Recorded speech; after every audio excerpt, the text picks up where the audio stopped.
Hello and welcome to Unacademy. Welcome to the second lecture of the Polity Project. In the first lecture, we discussed Article 25 of the Indian Constitution. In this lecture, we will discuss 10 articles of the Indian Constitution which every citizen must know. But listen to me carefully. All the citizens should be aware of fundamental rights guaranteed by the Constitution. For example, right to equality, right to freedom, right against exploitation, right to life, religious freedom, cultural rights, educational rights, right to approach the Supreme Court if your fundamental rights are violated. So you should be aware of fundamental rights. You should also be aware of fundamental duties. For example, you have a fundamental duty to abide by the Constitution, respect its ideals, the national flag, and the national anthem. You should renounce those practices which are derogatory to the dignity of a woman. You should have compassion towards living creatures, wildlife, so on and so forth. So, in this lecture, we will discuss 10 articles apart from fundamental rights and fundamental duties, which every Indian must know and be aware of.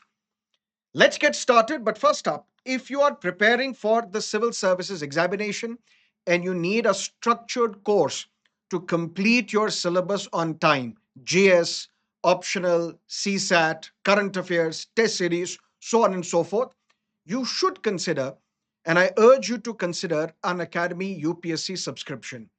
While considering subscriptions, you should also and you must look for affordability. And now Unacademy has made its UPSC subscriptions even more affordable. How? If you subscribe for 6 months, you get 6 months of UPSC subscription free without any additional charges. If you subscribe for 9 months, you get 9 months subscription free plus 9 months of Assure, which means if somehow you are unable to crack the prelims examination in CSE 2027, your subscription will be extended by another 9 months without any additional charges. Ditto for 12 months, 18 months, so on and so forth. And while subscribing to these UPSC courses, do not forget to use this code IAS English, and automatically the lowest subscription fee will be displayed on your screen. And after subscribing, if you want to know which batch to enroll, because there are a number of batches running currently for CSE 2027, you should enroll in the Elevate batch, which now starts on the 1st of July. And if you want to experience our another product, Unacademy Platinum, then my three classes are free starting today. Today is the start of our new Unacademy Platinum batch for CSE 2027. We'll start with Indian Polity. Three lectures are free for you to experience our new platform. Register. The link is provided in the video description and join me in these three sessions. Now, let's come back to the lecture and discuss those 10 articles which you must be aware of. The first is Article 1, the name of the country. Article 1 says, India, that is Bharat, shall be a union of states, which means we have a dual name, India as well as Bharat. Then we are a union of states, which, according to Dr. Ambedkar, which, according to the various Supreme Court interpretations, it means we are a federal polity. Now, in simple terms, what do we mean by a federal polity? Distribution of powers between center and the states.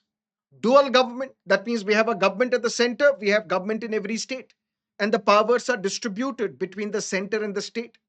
In simple terms, are states subservient or inferior to the union? No. Both union as well as the states, they derive their powers from the constitution. That is India, that is Bharat, shall be a union of states. Article 1, it defines the political identity of the nation. Next, Article 3. Despite the fact that we are a federal polity, where powers are distributed between the center and the states, between the union and the states, even then, union has been conferred with more powers by the constitution. And that is what we call centralizing tendency of Indian federalism. Despite the fact that we are a federal polity, our constitution is federal in character. There are more powers given to the union as compared to states. The example of this power is Article 3. If a state needs to be bifurcated, trifurcated, merged with another state, if from a particular state we need to carve out a union territory, if the name of the state needs to be changed, who has that power? That power is with the union legislature, the parliament, not the states. Of course, yes, the states are consulted when a bill is introduced in the parliament under Article 3, but that is only consultation, not concurrence. Which means even if Andhra Pradesh in 2014 rejected that we will not split our state, bifurcate our state into Andhra Pradesh and Telangana, even then, Parliament went ahead and bifurcated Andhra Pradesh into two states. That is Article 3. Parliament can create, merge, divide, or rename states. And this article is crucial for us to understand Indian federalism. Then there are two important directive principles of the state policy you should be aware of. The directive principles of the state policy, the objective is to create a welfare state, is to establish a welfare state. And for that, you must know two important directive principles: Article 39B, Article 39, Clause C. And these are the two directive principles which are socialistic in character. What does that mean? Article 39, Clause B imposes a duty on the state. That state, all the important resources such as land, minerals, forests, water, spectrum, other natural resources, you have to distribute these natural resources in such a manner that it leads to larger good for the larger segments of the society. Which means the resources, material resources of a community shall be so distributed so as to subserve the common good. Which is where we can say if the state is providing subsidies, scholarships, pensions to people, to the needy, to the weaker, marginalized sections of the society, the state is abiding by its duty, which is imposed on it by the constitution. Because the constitution says the state shall do these things. Similarly, isn't there a gulf between the rich and the poor? The widening gulf between the rich and the poor. The rich are becoming richer, the poor are remaining poorer. This is not what our constitution envisaged. Our constitution envisaged that we need to take steps so as to prevent the concentration of wealth in fewer hands. Article 39, Clause C imposes a duty on the state that what the state you have to do, you have to ensure that the economic system shall not result in the concentration of wealth to a common detriment. So if you feel that there are few corporate sectors which are getting benefited from the government, any government for that matter, you can question the government. Why? Because your policies should not result in the concentration of wealth in fewer hands. These are two very important directive principles: 39B, 39C. Then Article 74. We have a president. We have the prime minister and council of ministers as well. Who is more powerful, the president or the prime minister and council of ministers? Constitution says that every executive decision needs to be taken in the name of the president. But does that mean in the Indian parliamentary system the president is more powerful? No.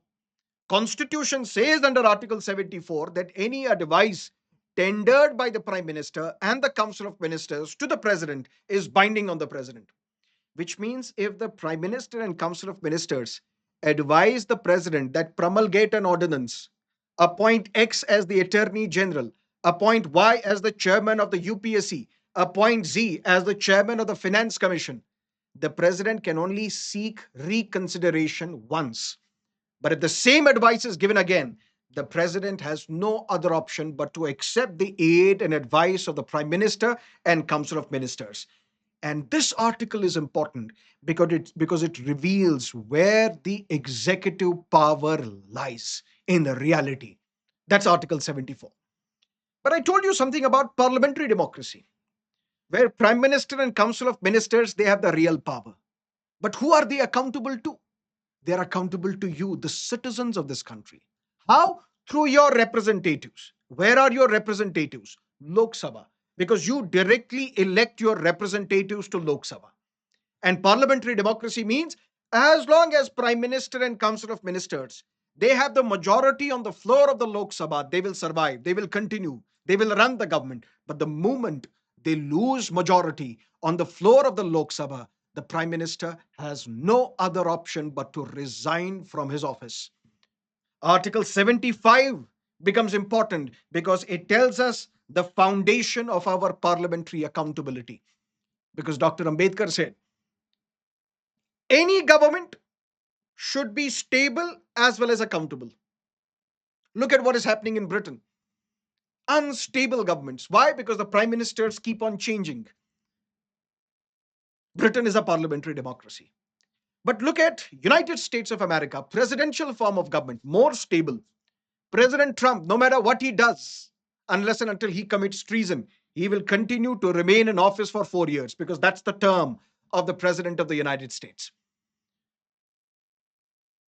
Dr. Ambedkar said we need a system which is both stable as well as accountable. But unfortunately, we haven't yet invented a structure which can give us both stability as well as accountability. So, if we want stability, we should have chosen a presidential form of government.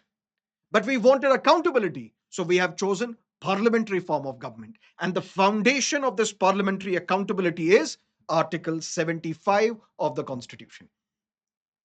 Another important article, 265, taxes that you and me pay. Can tomorrow government impose another tax? Government.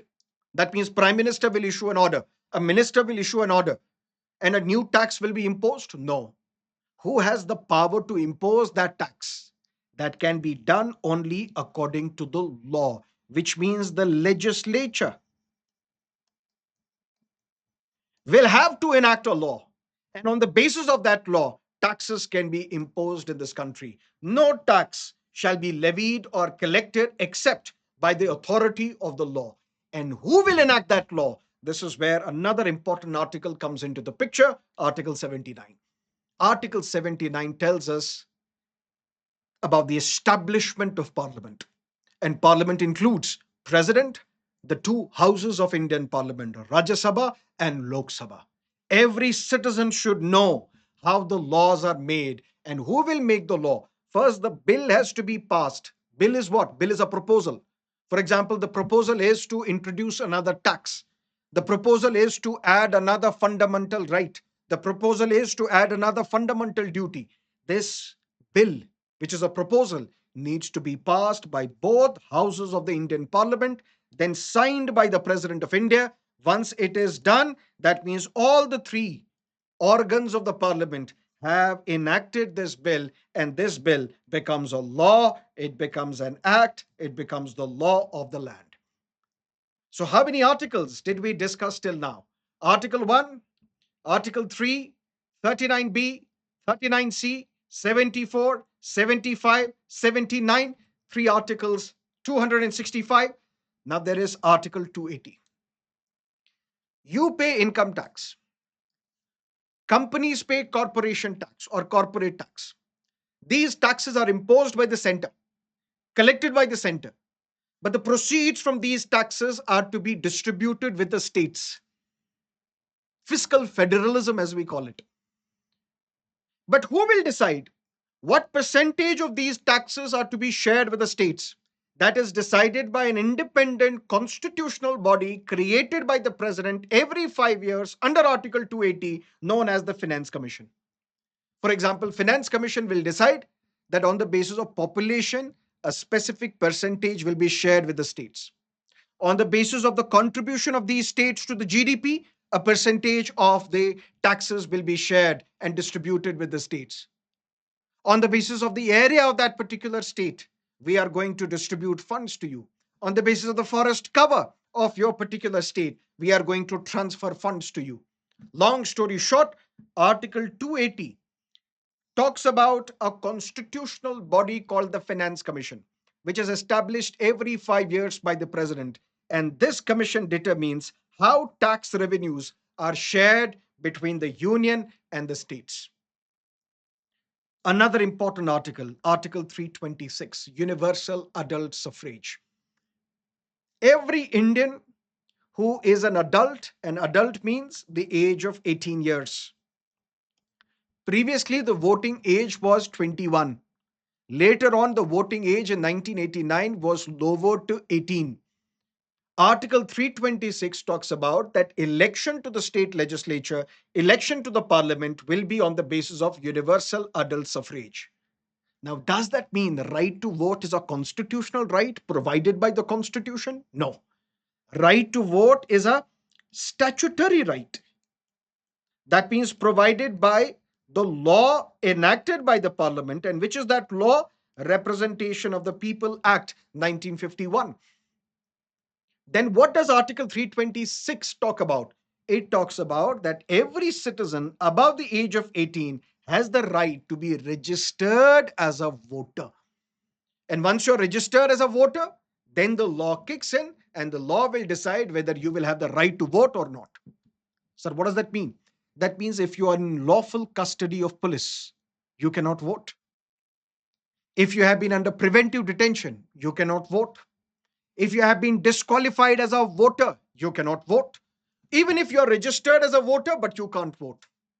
That's Article 326 of the Constitution. These 10 important articles of the Constitution, every Indian must know. But if there is any other article which you think is very important apart from these articles, do let me know in the comment section and subscribe to our channel if you haven't yet. Thank you for watching. Goodbye. Take care.